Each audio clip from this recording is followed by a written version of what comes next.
कहानी पुष्पा राजू भूत। 4 घंटे बस से सफर करने के बाद मयंक रामपुर गांव पहुंचता है।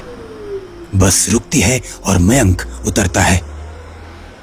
बस से उतरने के बाद मयंक चारों तरफ देखता है, लेकिन उसे कहीं कोई नजर नहीं आता। गांव की सड़कें सुनसान हैं, कोई आदमी नजर नहीं आ रहा।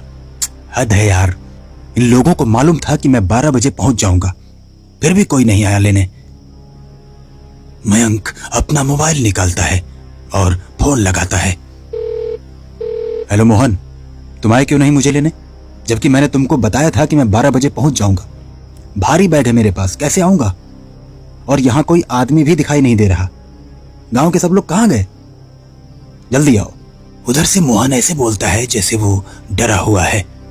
क्या हुआ मोहन, तुम डरे हुए लग रहे हो? कोई बात है क्या? कोई बात है तो बताओ और जल्दी आओ। लेकिन मोहन आने से मना कर देता है और फोन काट देता है। अजीब आदमी है, कुछ बता भी नहीं रहा और गांव में कोई दिखाई भी नहीं दे रहा। यार कुछ बात तो जरूर है। चलो अब खुद ही चल के देखते हैं कि क्या मामला है। मयंक अपना बैग उठाता है और मोहन के घर की तरफ चल पड़ता है। कुछ दूर जाते ही उसे एक आदमी दिखाई देता है जो एक कंधा ऊपर करके और दूसरे पैर को जमीन पर घसीटकर चल रहा था।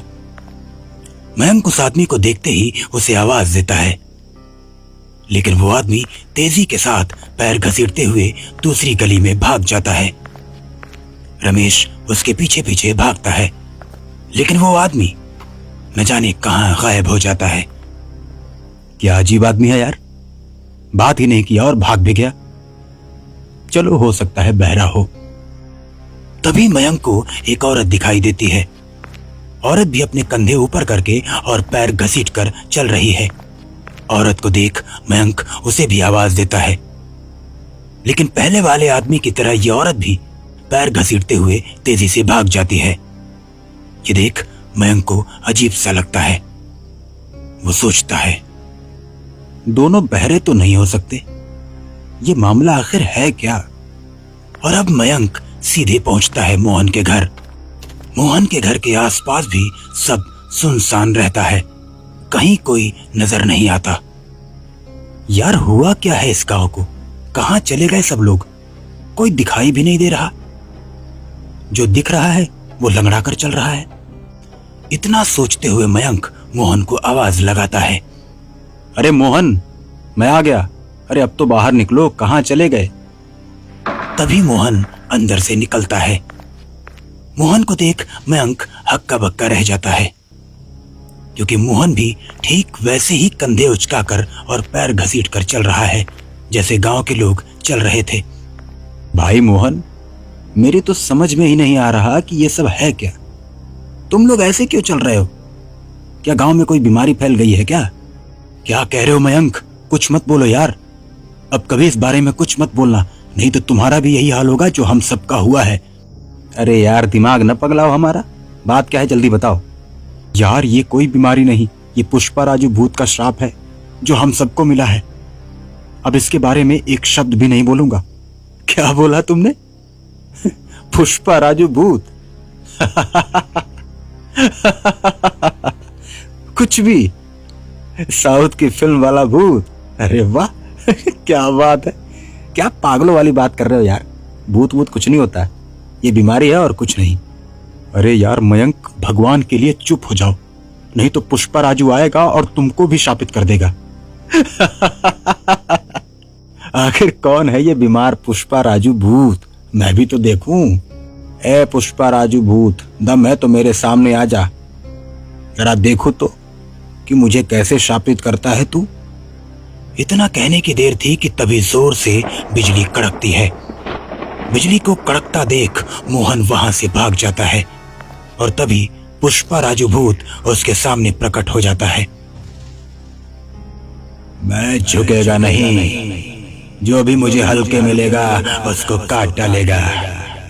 क्यों रे मयंक, तुम मेरे को बेवकूफ समझा क्या? तुम हो कौन और गांव के लोगों को शापित क्यों कर रहे हो? पहले मैं तुझे भी शापित कर लूं, फिर बताऊंगा। इतना कहकर पुष्पा भूत उड़कर आता है और मयंक को काट लेता है। पुष्पा भूत जैसे ही मयंक को काटता है तो मयंक गिर जाता है और जब उठता है तो उसका एक कंधा ऊपर उठा हुआ, एक पैर टेढ़ा है और मयंक भी पैर रगड़कर चलने लगता है। देखा तूने मेरा कमाल, धीरे धीरे पूरी दुनिया को टेढ़ा कर दूंगा। आखिर तुम लोगों के साथ ऐसा क्यों कर रहे हो? जब मैं साउथ की फिल्म देख कर आया था और हीरो की नकल करने लगा था तो मेरा खूब मजाक बनाया गया था। देखते देखते गांव के और लड़के भी फिल्म देखकर मेरे जैसे नकल करने लगे थे और सभी अपना पैर घसीटकर चलने लगे थे। लेकिन लोगों को लगता था कि गांव के बच्चों को मैंने ही बिगाड़ा है। मैंने बोला कि इसमें मेरी क्या गलती है, लेकिन कोई मेरी बात मानने को तैयार नहीं था। कई बार लोगों ने मुझे मारा पीटा भी कि मुझे पीटता देख बच्चे पैर घसीट कर चलना छोड़ देंगे, लेकिन बच्चे नहीं माने और पैर घसीट कर चलते रहे। अब मेरा घर से निकलना मुश्किल हो गया था। एक दिन मैंने तंग आकर आत्महत्या कर ली और जब मैं भूत बना, गांव वालों को सबक सिखाने की सोचा कि जिस वजह से मुझे मारा पीटा गया है वैसा ही सबको बना दूंगा। अब तो तुमने सबको परेशान कर दिया। सब लोग घर के अंदर बंद हैं, कुछ लोग डर की वजह से मर भी गए। अब तो तुम्हारा बदला पूरा हुआ। देखो, सबकी तरफ से मैं माफी मांगता हूं, सबको माफ कर दो।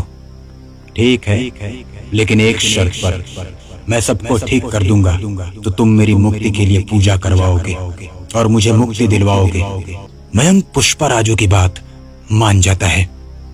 गांव के सब लोग पहले जैसे हो जाते हैं। तब मयंक और गांव वाले मिलकर पुष्पा राजू भूत के मुक्ति के लिए पूजा करते हैं और पुष्पा राजू भूत को मुक्ति मिल जाती है।